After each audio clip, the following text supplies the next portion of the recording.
আসসালামু আলাইকুম। আজকে একটা রেসিপি নিয়ে চলে আসলাম, কোরিয়ান বিখ্যাত রামেন রেসিপি। সেটা আজকে রান্না করব। আমি রান্না করব আস্তা আর আমি মিলে এটা খেয়ে ফেলবো আমরা দুজনে। এক প্যাকেট নিয়েছি, সাথে খুলে দেখাচ্ছি। এর সাথে দুইটা মশলা আছে, সসেস। এটা হচ্ছে চিলি সস এবং খুব স্পাইসি একটা সস। এখানে আছে একটা মশলা, এটা দেখতে পাচ্ছেন, ব্ল্যাক পেপার আর কি। যাই হোক, এটা এখানে রেখে দিলাম। আমি আগের থেকে চুলায় গরম পানি দিয়ে রেখেছি। এটা বেশি হয়ে যাবে, দেখে লম্বা হয়ে যাবে, যে কারণে আমি 2 ভাগ করে নিচ্ছি, ভেঙে 2 ভাগ করে নিচ্ছি। 2 ভাগ করে নিলাম। চলুন তাহলে মূল রেসিপিতে ফিরে যাই। এটা খুবই সহজ তৈরি করা। গরম পানিতে শুধু সেদ্ধ করে নিব, পরে এই স্পাইসিগুলো মিশিয়ে দেব, আর সাথে ডিম পোস্ট করে খেয়ে ফেলবো, একদম সোজা। তাহলে চলে রান্নাঘরে যাওয়া যাক। রান্নাঘরে গিয়ে বাকিগুলো দেখি।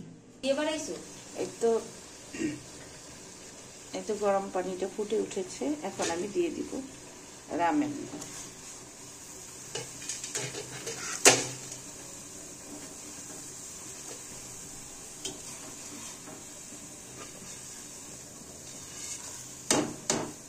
দিয়ে দিলাম। এটাকে ভালো করে সিদ্ধ করে নেব।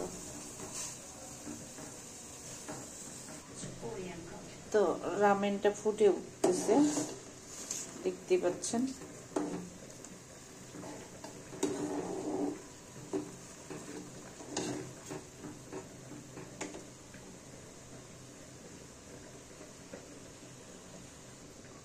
এত নুডলসটা সেদ্ধ হয়ে গেছে।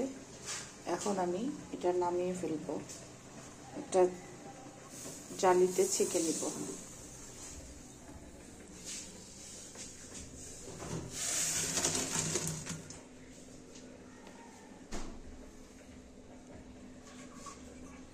জালিতে ছেঁকে নেওয়ার পর এটাকে উঠিয়ে নিব।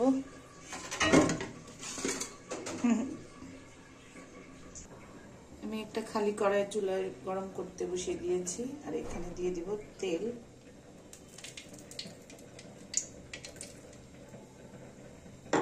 দিয়ে দিলাম তেল, আর 2টা ডিম নিয়েছি, পোস্ট করে নেব।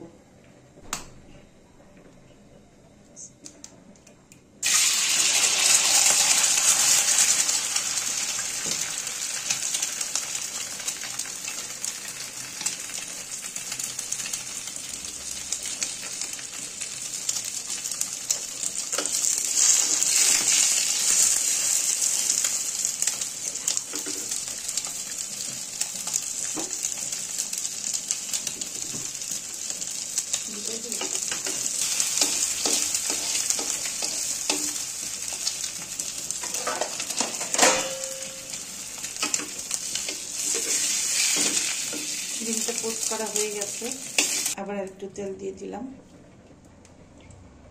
আরেকটা ডিম পোস্ট করার জন্য।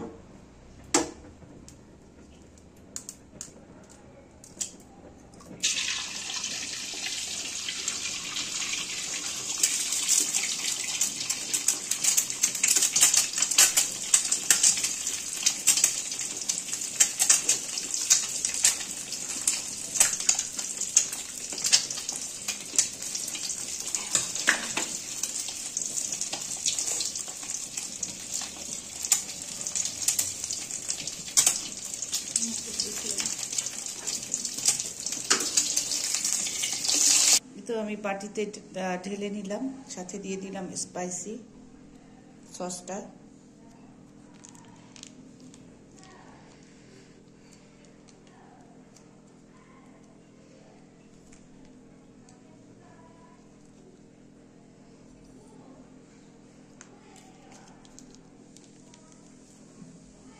স্পাইসি সসটা দিয়ে আমি এটাকে ভালোভাবে মেখে নেব।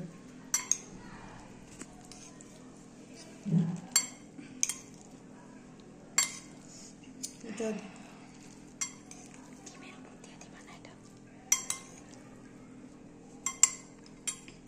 এখন আমি প্লেটে সার্ভ করে দিব, যেহেতু আমরা 2 জনে খাবো।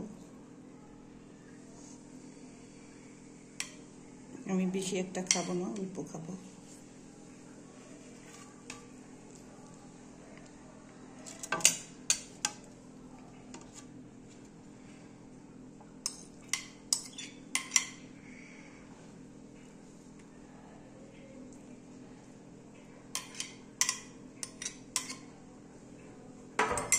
এই কোরিয়ান স্বাদের স্পাইসি রামেন খেতে কার কার ভাল লাগে কমেন্ট বক্সে জানাবেন।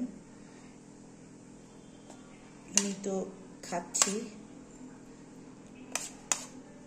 আপনারাও একবার ট্রাই করে দেখবেন। এই সহজ পদ্ধতিতে রান্নাটা করে দেখবেন, অনেক মজা লাগবে।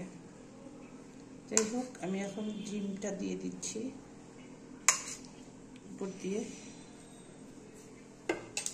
তারপরে দিয়ে দিব এই ব্ল্যাক পেপারটা।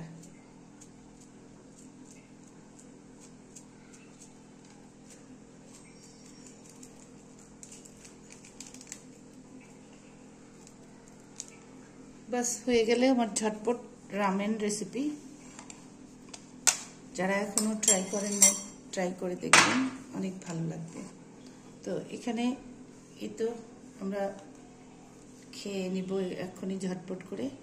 সবাই ভালো থাকবেন, সুন্দর থাকবেন, সুস্থ থাকবেন এই কামনা করি। আসসালামু আলাইকুম। এই শীতে ঝাল একদম স্পাইসি গরম গরম রামেন খেতে কার না ভালো লাগে বলেন? এখন শীত চলছে, এই রামেনটা খেতে ভালো লাগবে সবার। আশা করি সবাই ট্রাই করবেন। আসসালামু আলাইকুম।